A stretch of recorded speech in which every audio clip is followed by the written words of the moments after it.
అంటున్నాడు, ప్రేమించే ప్రతి కుమారుణ్ణి శిక్షిస్తాడంటండి. ప్రేమిస్తున్నాడు గమ్మంటే మనల్ని గద్దిస్తాడు, మనల్ని శిక్షిస్తాడు, మనల్ని రక్షిస్తాడు, మనల్ని బలపరిచి మనకు తోడై ఉంటాడండి.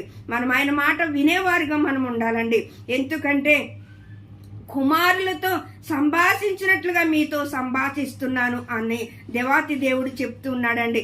ఎంతగా మనల్ని ఆయన బుజ్జగిస్తూ ఉన్నాడో, ఎంతగా ఆయన మనల్ని మరి ఎంతగా మనకై ఎంతో ఒక కుమారుణ్ణి లాలిపడినట్టుగా ఎంతో మనల్ని బుజ్జగిచ్చినట్లుగా దేవాతి దేవుడు మనకు చెప్తూ వస్తూ ఉంటాడండి. అలాంటప్పుడు మనము తునీకరించేవారుగా మనం ఉండకూడదు, కానీ ఆయన గద్దింపుకు మనం లోబడినట్లయితే, ఆయన శిక్షకు మనము లోబడినట్లయితే మనము ఆయన ఇచ్చే ఫలాలు పొందుకునే వారిగా ఉంటామండి.